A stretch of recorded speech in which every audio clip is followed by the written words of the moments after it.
Caras alunas, caros alunos, no nosso terceiro item das linhas gerais do nosso curso de História da Filosofia Medieval 1, nós vamos falar sobre a cronologia da filosofia medieval. Vamos falar sobre a sua divisão, vamos falar sobre a sua caracterização. Estamos dentro ainda das contextualizações. Então, dividimos em grandes linhas o nosso curso. Primeiro, a linha de contextualizações e depois a linha contenutística, a linha conteudística, ou melhor, dos conteúdos. Vamos então falar sobre a cronologia da filosofia medieval. É uma cronologia difícil. Difícil porque são 1000 anos de autores, 1000 anos de obras, 1000 anos de cultura, e cultura filosófica no sentido estrito da palavra agora.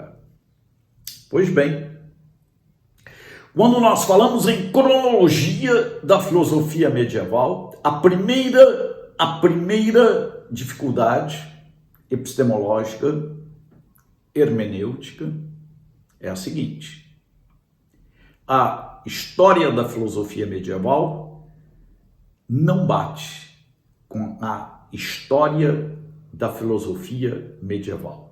Existe aí um problema entre a cronologia da história e a cronologia da história da filosofia. Vamos ver em que consiste este problema. Primeiramente, examiná-lo. Quando perscrutamos a história medieval, nós vamos ver que ela tem um início e tem um final. E a historiografia nos fala deste início e deste final em duas datas, ou a partir de duas datas extremamente importantes. A primeira delas, ligada ao imperador Constantino. A segunda, ligada à conquista de Constantinopla. Então, imperador Constantino, uma data extremamente importante, que é o início, digamos assim, da Idade Média. 315, o imperador Constantino vai a Milão, convoca os bispos todos da igreja, do cristianismo, e faz da igreja, ou de um cristianismo perseguido, um cristianismo de Estado. Ele outorga a liberdade aos cristãos, mas não só outorga. Ele faz do cristianismo um cristianismo político, um cristianismo da polis, um cristianismo do império, um cristianismo de Estado. Antes, já havia sido feito, anos antes, num primeiro Estado, num primeiro império chamado Armênia. A Armênia foi o primeiro Estado cristão. Agora, mais tarde, em 315, Roma passa a ser, digamos assim, cristã. Ele vai a Milão e escreve solenemente, diante dos bispos do orbe, de toda a terra, um edito, o de Milão, chamado Edito de Milão, um rescrito, outorgando a liberdade aos cristãos e fazendo do cristianismo um cristianismo de Estado, um cristianismo político. E mais, ele faz uma donatio, uma doação pública. Ele publiciza não só através de um documento, de um rescrito, mas ele assume a partir desta realidade uma atitude. Ele sai, ele deixa o seu palácio e faz do seu palácio a primeira catedral, a primeira basílica cristã do mundo, a Basílica de São João de Laterão. Era o seu palácio e através de uma donatio, chamada Donatio Constantini, a doação de Constantino, faz do império o quê? Um súdito total ao único imperador, qual? O Cristo Pantocrátor. O Cristo agora é o imperador. Então dá uma dimensão política, e essa dimensão política é o início da Idade Média histórica. Não vamos falar aqui sobre o que está por detrás, ou que poderia estar por detrás dessas situações todas. Não é o caso aqui agora. Estou apenas falando sobre a cronologia. Quer dizer, como se dá o início da Idade Média. É com o cristianismo, com o advento do cristianismo, com a entrada do cristianismo na política, com o Estado cristão. O primeiro, ou diria o segundo, Estado cristão no orbe, na humanidade. Seria o início, digamos assim, da história medieval. É o início da história medieval. Imperador Constantino.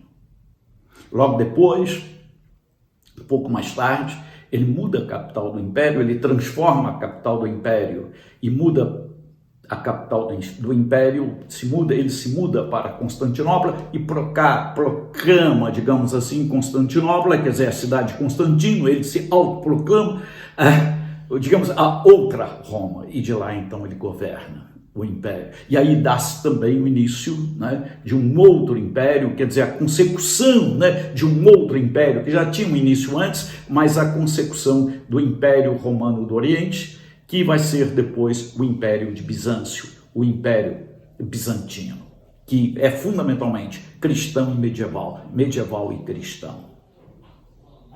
Então, o mundo cristão tem tudo a ver com a Idade Média. E a Idade Média nasce dentro do cristianismo, a partir do cristianismo. O final da Idade Média, ele é marcado também de uma maneira muito, muito precisa. Para muitos historiadores, a maior parte deles, há uma discordânciazinha aí pequena, nesse sentido, que ele se estende um pouco ainda, com a conquista da América, 1492, mas em 1453 nós vamos ter também passar por uma outra questão importante que vai afetar o mundo e que afeta o mundo de Constantino, que é justamente a cidade de Constantinopla, que é a queda de Constantinopla. Ela vem naturalmente preparada desde o século XI, hordas turcas, os turcos são chamados de gente de força, que descem os Urais, que vem descendo em hordas os Urais e conquistando a Anatólia. E vem paulatinamente conquistando a Anatólia, são conquistas sucessivas até chegar em Constantinopla. Os turcos otomanos, seus súditas, eles vêm aí em 1453, dá-se a queda de Constantinopla.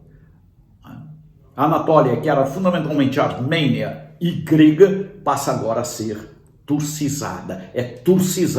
É a Turquia agora a proprietária da Anatólia, chamada Ásia Menor, na época do cristianismo, que era fundamentalmente grega, Bom, em 1453, então, se dá, assim, o início do fim da Idade Média, que vai se consolidando por uma série de outros fatores, o advento das línguas nacionais dos, digamos assim, países ocidentais, e os países vão se, no caso do Ocidente, vão se configurando justamente em nações, e as nações vão nascendo dentro das próprias universidades medievais, nós vamos ver depois. Então, 315, 1453, ou 1492 para alguns autores. Qual é o problema? O problema para nós aqui, e é ele, sobre ele nós estamos falando, é que antes de 315 nós vamos encontrar filosofia medieval.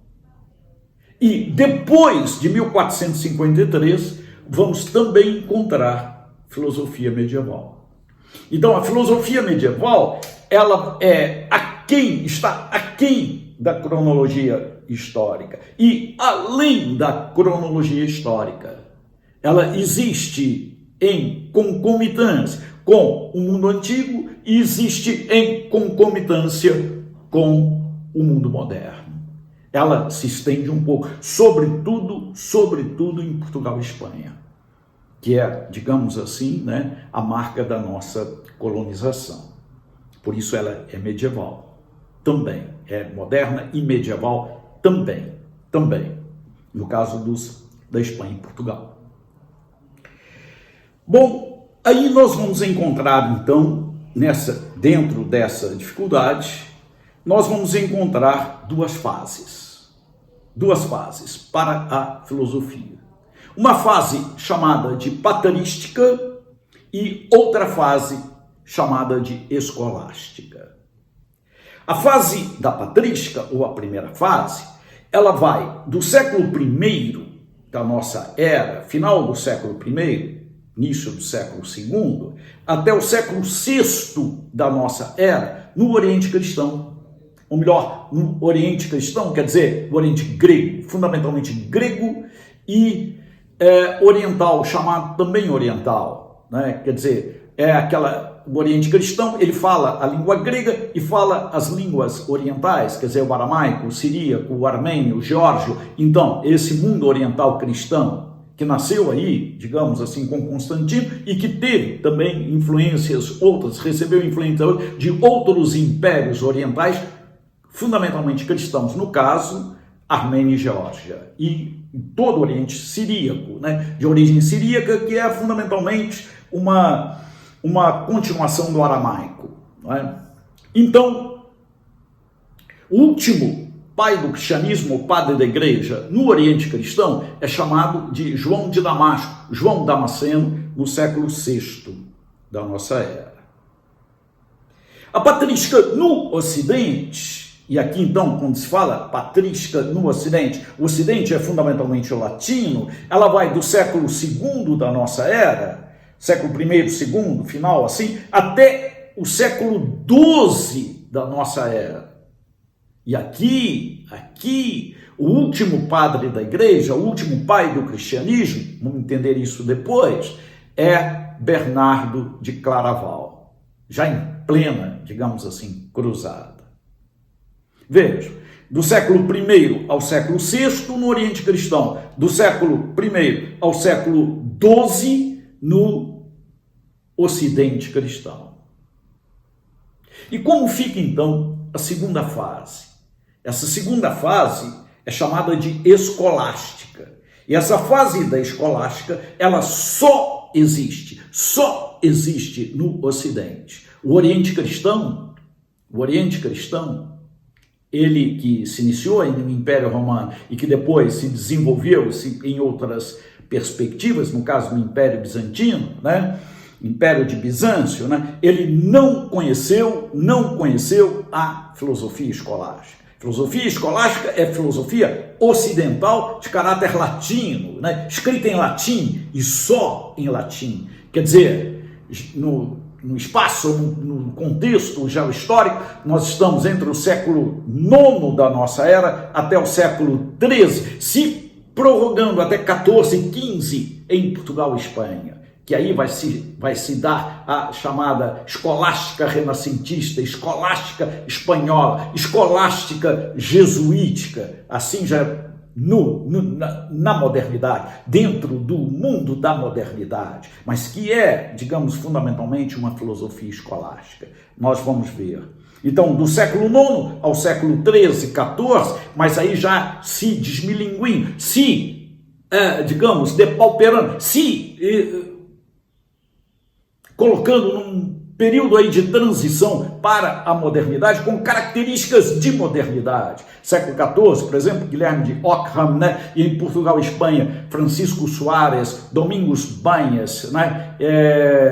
Vitória. Então vamos encontrar, enfim, vários autores aí que vão num desaguar da filosofia escolástica para a modernidade e já, de certa forma, né, caminhando nesse sentido da modernidade, mas que tem ainda a marca, né, a impronta italiana, né, o posicionamento, digamos assim, da escolástica. Então, qual é o problema que existe dentro desta cronologia?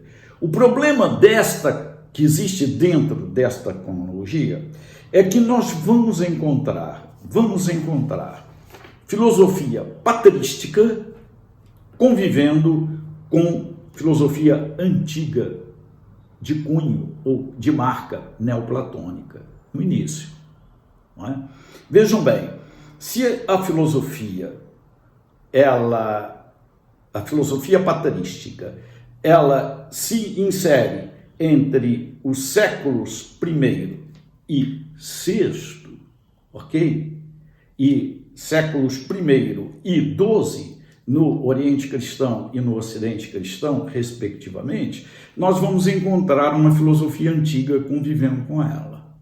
Nesse período, pelo menos até o século V e VI. Textos de filosofia antiga, textos de filosofia patrística, textos de filosofia medieval em convívio. Pelo menos entre, digamos, o século I e século V. Vamos encontrar século IV, vamos encontrar isto de uma maneira, digamos assim, pungente. Sobretudo, esta é a marca da filosofia chamada neoplatônica, do neoplatonismo, e se influenciando mutuamente.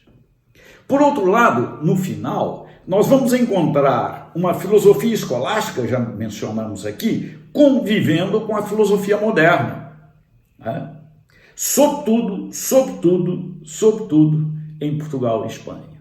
Mas já no século XIV, vamos encontrar, por exemplo, um Guilherme de Ockham, né, que sai do realismo para o nominalismo, né, que justamente, né, dá essa primeira, digamos assim, impronta, esse primeiro posicionamento nominalista, né, de um conceito que tem prioridade sobre, digamos, a realidade. Né, e de uma lógica diferente. Entra, né, naquele contexto da modernidade. E depois, né, como eu falei, Soares, Banhas, Vitória. Então, vamos encontrar outros autores aí extremamente importantes, né, sobretudo em Portugal e Espanha, onde a filosofia não escolástica, mas a filosofia da escolástica vai conviver com a filosofia moderna. Aquela que nasce no século XVI, vamos lá, né, com Descartes, que é a marca registrada, né, para a filosofia moderna, onde o homem é o centro de tudo. O que eu quero dizer com isso? Eu quero dizer, e aqui é a nossa tese desta aula, que os critérios extrínsecos, critérios externos para configurar a cronologia da história da filosofia medieval são incapazes. Que nós não temos critério extrínseco que consiga se fundamentar como critério para definir o que é filosofia medieval. Se os critérios externos, ou os critérios da cronologia, os critérios da história, não nos outorgam uma filosofia medieval, um espaço para a filosofia medieval, porque ela existe aquém e além e intrinsecamente muitas vezes misturados, né, tanto do ponto de vista da patrística com o neoplatonismo, quanto do ponto de vista da filosofia escolástica com a filosofia moderna, depois, lá no final, então só podemos apelar para um outro critério. Este não mais extrínseco, mas o critério que é fundamentalmente intrínseco. E este critério intrínseco é o critério que vai nos ajudar a configurar o que é a filosofia medieval. Ele existe dentro da estrutura da própria filosofia medieval como um conteúdo da própria filosofia medieval.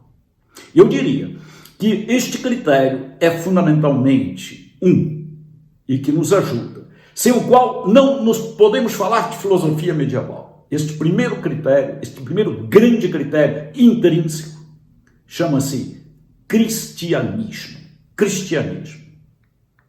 Falar então de uma filosofia cristã, falar de cristianismo como filosofia na Idade Média é possível, não só é possível, mas é intrinsecamente importante levá-lo em consideração como algo que constitui a própria filosofia da Idade Média, sem o qual não existe filosofia na Idade Média. E é o que vai distinguir a filosofia medieval da filosofia antiga, e é o que vai distinguir a filosofia medieval da filosofia moderna.